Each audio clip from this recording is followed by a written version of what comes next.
성부와 성자와 성령의 이름으로 아멘. 시편 103편 13절 14절 말씀입니다. 아버지가 자식들을 가엾이 여기듯 주님께서는 당신을 경외하는 이들을 가엾이 여기시니 우리의 됨됨이를 아시고 우리가 티끌임을 기억하시기 때문이다. 아버지께서는 말씀은 안 하셔도 항상 우리를 생각하시고 우리를 위해 헌신하십니다. 하느님께서도 그렇습니다. 항상 우리를 기억하시고 사랑하십니다. 우리도 아버지께 또 하느님께 받은 그 사랑 잊지 않고 돌려줄 수 있는 마음을 가지면 좋겠습니다. 연중 제14주일 우리는 금사라기입니다. 안녕하세요. 안정은 요한나 안녕. 아들 요셉 빠요 입니다. 오늘도 금사라기 한번 시작해보도록 하겠습니다. 앞서 말했다시피 오늘 아주 특별한 게스트를 소개해 드릴 시간이죠. 네, 맞아요. 이번 주에는 아주 특별한 게스트를 모셨습니다. 금호동 성당 다니시는 분이시라면 모르시는 분이 없으실 거예요. 네, 맞아요. 얼마 전에 또 초동부 미사까지 직접 하시면서 우리 초동부 친구들마저 아주 인기가 짱이 된 우리 신부님이시죠? 여러분, 이제 감이 오시나요? 그럼 이제 오늘의 게스트를 한번 모셔보도록 하겠습니다. 김양수 프란시스코님 나와주세요.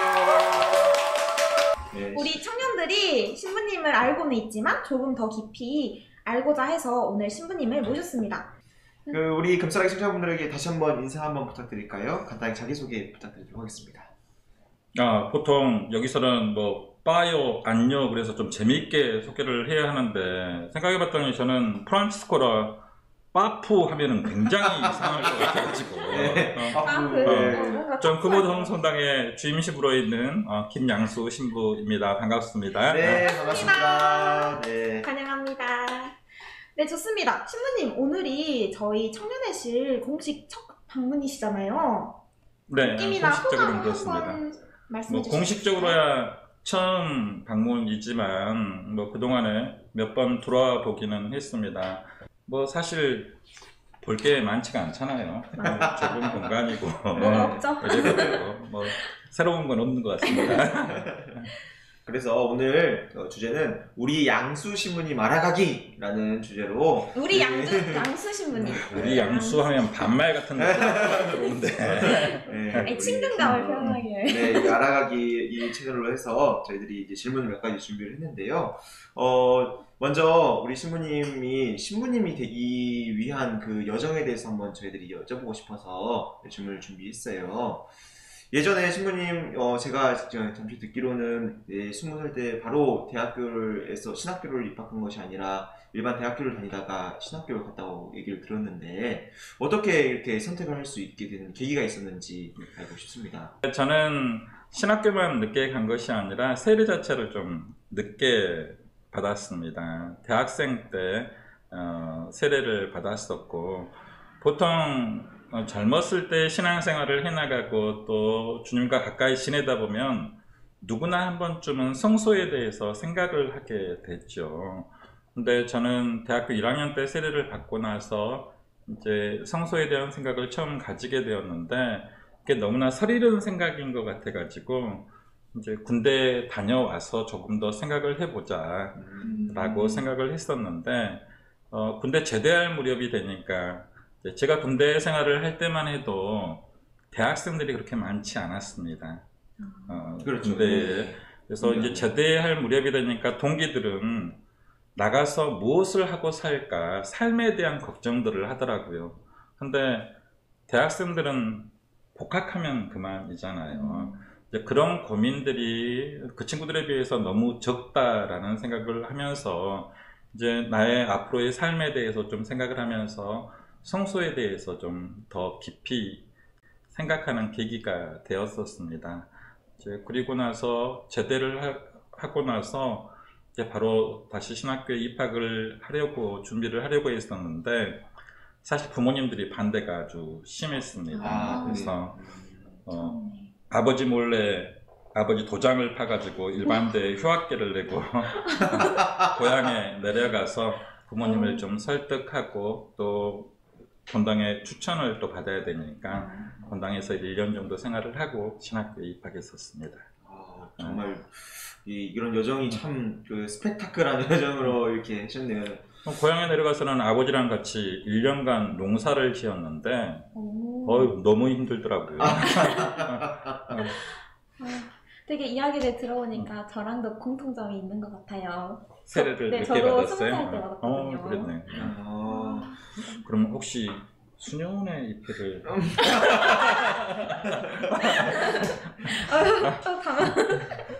깊이 생각을 해볼 수 있도록 보겠습니다. 신부님 혹시 출신 본당은 어디실까요?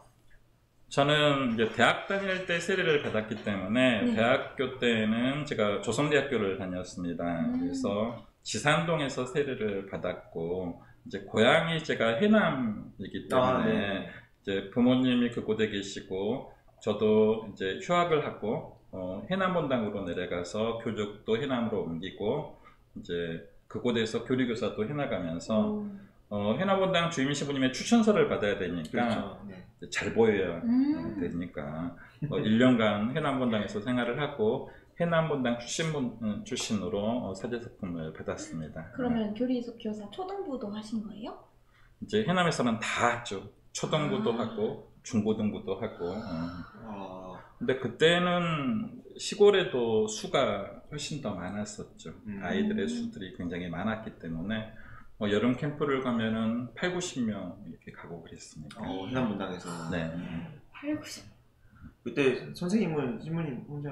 아니죠. 다른 선생님도 계셨죠. 계셨죠. 다행이네요. 혼자 어떻게 합니까? 8, 90명 혼자 하기에는 진짜 너무 어려울 것 같아서. 그럼 인기 짱이셨겠네요. 별로 그렇지도 않았습니다. 어느 날 갑자기 이제 도시생활 하다가 신학교에 가기 위해서 1년간 생활하러 내려갔기 때문에 아이들과 친해지는데도 좀 시간이 필요했었죠. 근데 이제 여름 캠프 함께 가고 그러면서 많이 친해졌었는데 또 그 이후에 신학교 입학하고 나서는 방학 때마다 함께 보내니까 그 이후로 훨씬 더 친해졌다고 볼 수 있죠. 그러니 신학교 생활에 또 오시고 거의 10년 가까이 되니까. 그렇죠. 아니죠. 저희는 공부 잘하니까 6년제였습니다. 바뀐 거예요? 네. 저희 때는 공부를 잘해가지고 6년 만에 사제서품을 받았는데 지금은 공부를 못해서 7년간 지금 수행이 필요해서 1년 더 하라고. 그렇습니다.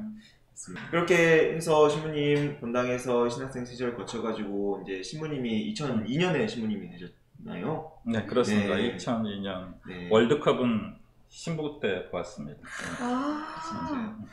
2002년 월드컵 진짜 한창 뜨거웠던 때죠. 그때 새 신부였을 때였습니다. 청년들이랑 모여서 함께 응원하고 그랬던 기억들이 벌써 이제 19년 전의 얘기가 되어 그렇죠, 맞아요. 그때의 청년들을 간혹 만나는 때가 있는데 지금은 다 결혼해서 애 엄마 돼 있고 또 각자 삶의 자리에서 아주 열심히들 살아가고 있더라고요. 그렇게 해서 이제 서품을 받고 어디 본당으로 첫 본당을 가셨나요? 제가 첫 본당으로 광주 삼각동 성당으로 부임했습니다. 이제 삼각동 성당은 생긴 지가 얼마 안 됐을 때였습니다. 그러니까 주임 신부님도 일대 신부님이었고 저 역시도 일대 보좌 신부로 이제 부임을 하게 되었습니다. 처음 그랬습니다. 그러니까 보좌가 없던 곳에 이제 처음 보좌 신부로 들어가게 되어서 뭐 요만큼 일해도 이만큼 일한 것처럼 굉장히 좋아해 주셔가지고 혹시 첫 본당 삼각동이시라고 하셨는데 그때 좀 기억에 남는 일이 있으신가요? 이제 보좌 신부 때는 뭐든 열심히 하려고 하죠. 근데 늘 지금도 간혹 얘기하는 게 이제 첫 부임에서 첫 어린이 미사를 하는 날이었습니다. 이제 얼마나 긴장되겠습니까? 최근에 얘기한 것처럼 본당에 오랜만에 어린이 미사하는데도 긴장이 되는데 신부가 되고 처음 어린이 미사를 하기 위해서 미사 전에 성당에 들어가서 이렇게 뒷자리에 딱 앉아 있는데 그때 초등바이들은 저희는 200명이 넘었습니다. 근데 한 꼬마애가 와가지고 쳐다보는 겁니다. 그러더니 우와 젊다 하고 가는 거예요. 그래서 그게 너무 귀엽기도 하고 젊게 봐줘서 고맙다. 꼬마아이가 정말로 그 아이도 이제 지금 생각해 보면은 20대 후반이나 30대가 되었지 않았을까 싶습니다. 그러네요. 네. 내가 19년 19년 전이니까 전. 정말 좀 재밌는 에피소드인데 그 아이가 신부님 보고 간혹 우리 아이들의 얘기를 들어보면은 굉장히 이렇게 재미있는 이야기도 많고 생각할 거리를 던져주기도 하고 그렇습니다. 맞아요. 저도 아이들이 이렇게 가끔씩 툭툭 던지는 이 얘기 하나가 저에게는 이 친구들이 그 정말 어린아이 같은 마음을 가지고 있구나 라는 것을 좀 느낄 정도로 좀 많이 있는 것 같아요. 그렇습니다. 네, 그렇게 이제 이렇게 본당 이렇게 사목을 하시면서 이렇게 지내셨는데 지금 이제 금호동 성당에 오셨잖아요, 신부님. 네. 보통 이제 그 일반 신자들도 마찬가지고 우리 청년들도 주임 신부님이라고 하면은 이제 본당의 주임 신부로서 미사하는 부분도 있지만은 전체적으로 어떤 역할을 맡고 계신지에 대해서 아마 궁금하신 분일 수도 있을 것 같아요. 그래서 보통 이제 금호동 성당 주임 신부로서 우리가 하고 계신 일들을 어떤 일들을 하고 있는지 한번 소개해 주실 수 있으실지. 이것도 굉장히 좀 어려운데 이제 포괄적인 의미 안에서 이제 본당 신부는 본당에 파견되어져서 사목을 하게 되는데 이 사목이라는 말이 조금 어렵죠. 이제 본당 안에서 행해지는 모든 사제 활동들을 사목이라고 보통 할 수 있는데 이제 교황청에서 권고하고 한국주교회의에서 이제 사제의 직무와 생활에 대한 교령이라고 해서 이제 본당 신부들이 본당에서 해야 할 여러 가지 일들에 대해서 이제 명시한 교령이 있습니다. 근데 이걸 읽어보면 엄청나게 많은 일들이 있습니다. 뭐 막 매탕들 쭉쭉 나열하고 나서 마지막에 기타 등등의 일을 해야만 한다라고 되어져 있습니다. 근데 뭐 본당 신부가 본당에 파견되어져서의 가장 큰 일들은 신자들과 함께 살아가는 일이라고 생각되어지고 그 중에 제가 제일 크게 생각하는 것은 사제로서 행해야 하는 가장 많은 업무들 중에서 제일 중요한 업무는 복음 선포의 사명이지 않을까라고 생각을 합니다. 그래서 다른 어느 일들보다도 사실은 그 점에 대해서 좀 더 시간을 많이 할애하고 준비를 많이 하는 그런 시간들 보내고 있습니다. 네.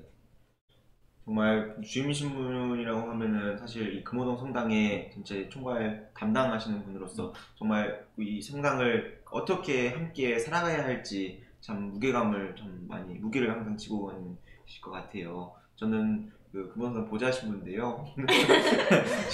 저는 그 가끔씩 그런 책임을 지고 해야 한다는 거 안에서 나도 나중에 주임 신부 됐을 때 이런 그 무게를 내가 어떻게 견뎌야 할까라는 좀 고민들을 저도 가끔 이렇게 신부님을 보면서 하는 것 같습니다.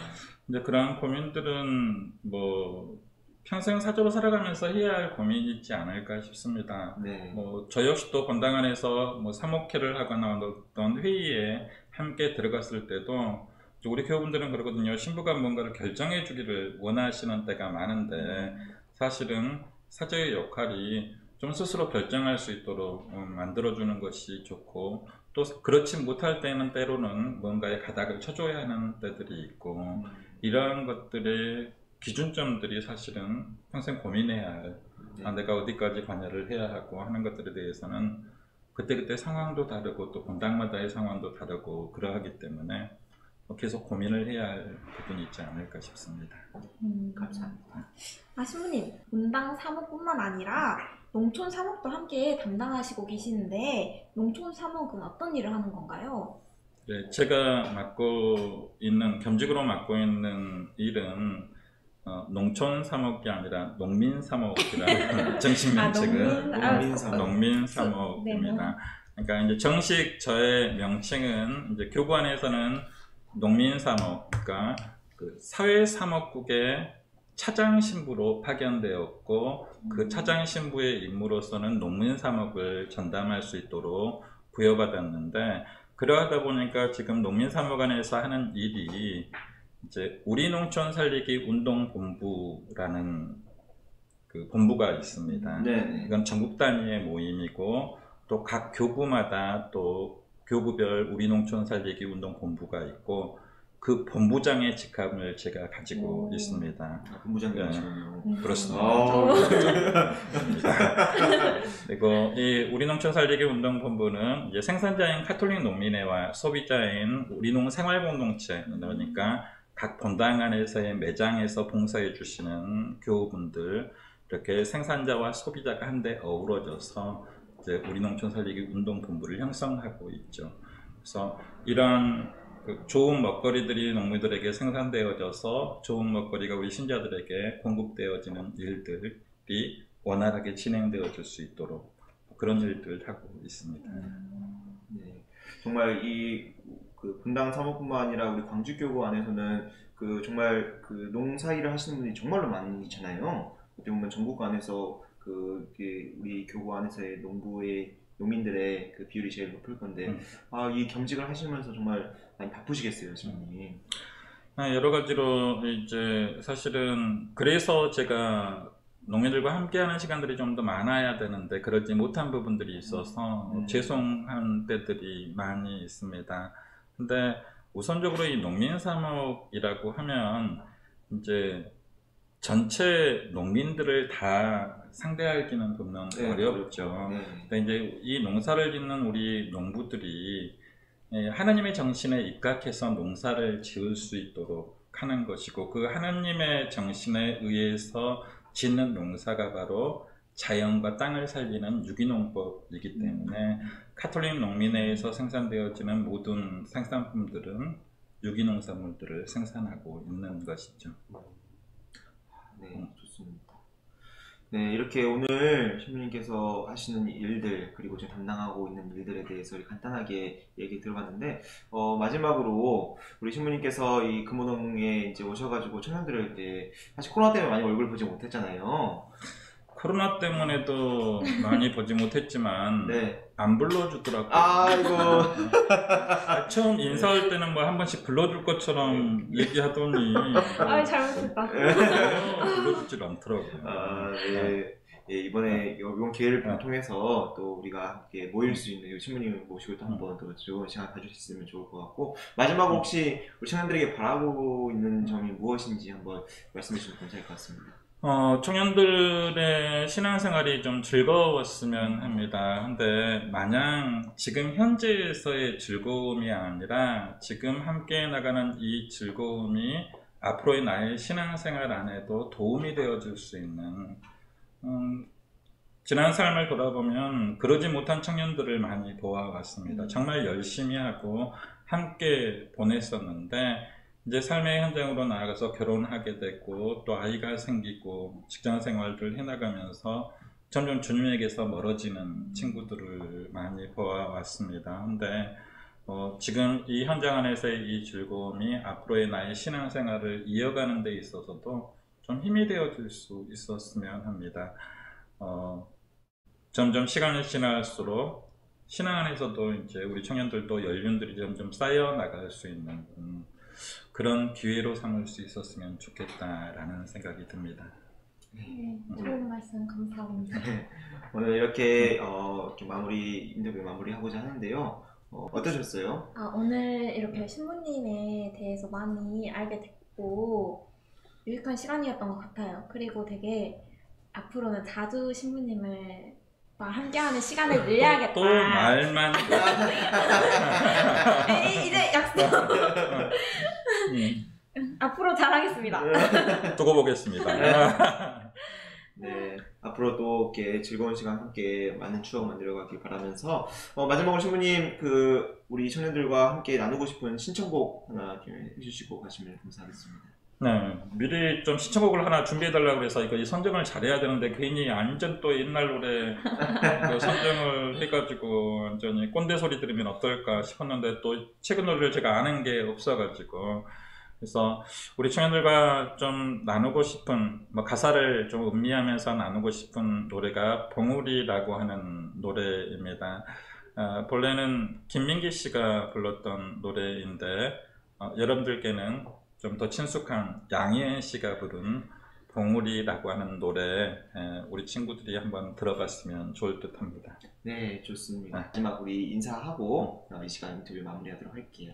그래요. 만나서 반가웠습니다. 네. 반갑습니다. 네, 형님 감사합니다. 근데 내 얼굴만 너무 크게 나온 것 같아가지고 영상 같은데. 아, 이게 제가 좀 앞으로 갔어야 했는데. 옆을 보고 있어가지고 그랬나 봐요. 그래요? 좋은 시간이었습니다. 네, 감사합니다. 아니요, 신부님 이렇게 가까이서 만나면서 이렇게 대화하니까 어떠셨어요? 아니 가까이서 뵈니까 네. 더 멋있으시고 목소리도 너무 좋으셔가지고 이야기에 흠뻑 취했습니다. 네, 신부님도 정말 솔직하게 저희들에게 이렇게 또 알려주고 이야기해 주셔가지고 저도 함께 지내고 있는 입장이긴 하지만은 또 새로운 거 많이 들었던 것 같아요. 네, 우리 청년분들도 이 시간을 통해 가지고 좀 더 우리 준희 신부님, 김양수 프란치스코 신부님과 좀 더 가까워질 수 있는 계기가 되었을 수 있을 것 같아요. 네, 첫 번째 사연 만나보도록 하겠습니다. 오늘은 이면택 다니엘 형제님께서 보내주셨습니다.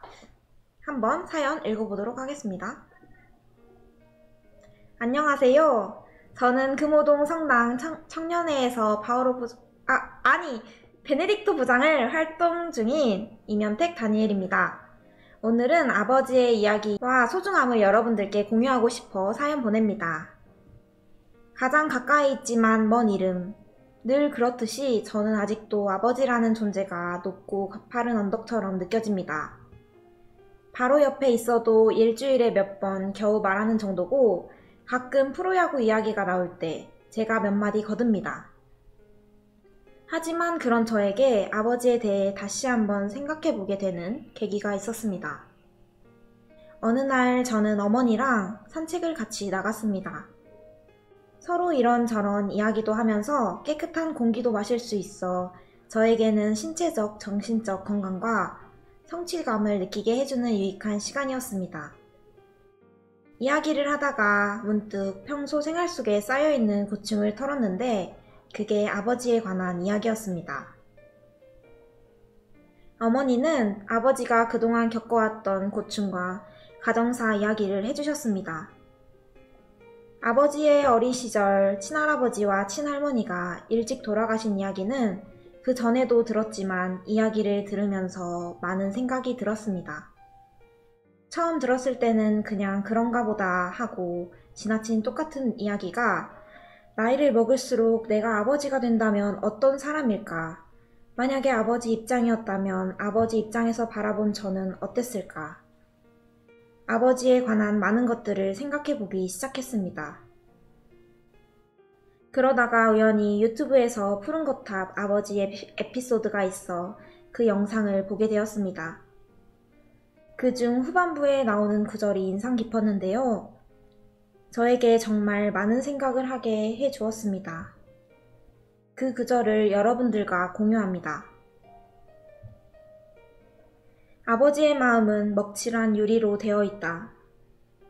그래서 잘 깨지기도 하지만 속은 보이지 않는다. 아버지란 울 장소가 없기에 슬픈 사람이다. 아버지란 돌아가신 뒤에도 두고두고 그 말씀이 생각나는 사람이다. 아버지는 결코 무관심한 사람이 아니다.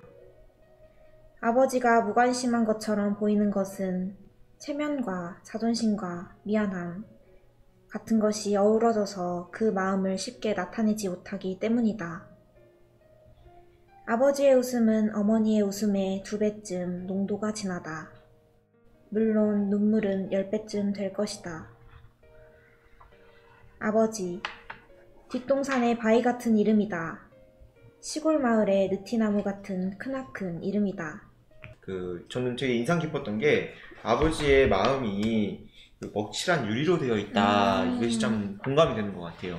네, 아버지 정말 표현하거나 이런 것들이 잘 이렇게 보이지 않는데 그럼에도 불구하고 그 마음 안에서의 그 여린 그 자식들 안에서의 그 여린 마음들 이런 것들에 또 이렇게 많은 임팩트를 받고 있다는 것을 좀 느낄 수 있었던 것 같아요. 다음 사연 또 한번 읽어보도록 하겠습니다. 요즘 생각이 많아지는 시기입니다. 주위의 많은 문제들, 그리고 쉽게 해결되지 않은 문제들, 그렇게 매일 반복되는 하루, 그 하루를 벗어나려고 새로운 것들을 시도할 때 이 핑계 저 핑계가 떠오르게 되고 귀찮아지고 결국 가만히 있게 되는 지금입니다. 다시 생각하면 만족할 수도 있는 환경인데 지금은 만족스럽지가 않은 사실이 답답하네요. 그럴수록 과거를, 추억을, 예전을 생각하게 됩니다. 그리고 그때 그랬던 것처럼 극복할 수 있을 테죠. 그래서 우선은 현재의 감정에 깊이 빠져보려 합니다. 과거에 제가 그랬던 것처럼 후회보다는 새로운 도전과 시도를 하는 저를 발견할 수 있을 거예요.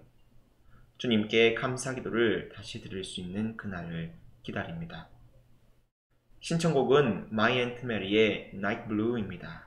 그래요. 오늘 우리 사연들 오늘 되게 좀 뭐랄까 무거운 사연들이 많이 있는 것 같아요. 네, 그죠? 생각을 많이 할 수 있는 네. 그런 사연들이 온 것 같아요. 맞아요. 정말로 우리 주변에 항상 평범한 하루들, 근데 그 안에서 내재되어 있는 이런 문제들, 이런 것들을 잘 이렇게 캐치해내는 것도 우리들의 하나의 좀 중요한 숙제이지 않을까 싶어요. 근데 이것뿐만 아니라 이것을 또 잘 해결했을 때 그때 얻고 있는 그 기쁨들, 이런 것들도 다 우리의 삶의 일부이지 않을까 싶습니다. 네. 빠이 혹시 저희 다음 주는 뭐 하나요? 네, 다음 주는 우리들이 N행시를 이제 오랜만에 다시 한번 하려고 하는데, 다음 주에 우리들 주일 복음이 예수님께서 제자들을 파견하는 내용을 지금 담고 있어요. 그래서 주제를 여행으로 잡았습니다. 지금 딱 여름이잖아요. 그렇죠. 되게 지금 시기와도 딱 맞는 주제인 것 같습니다. 네. 네, 다음 주도 많은 참여 부탁드립니다. 지금까지 안정은 요한나 안녕. 빠들 요새 빠요. 빠요, 빠요. 빠요.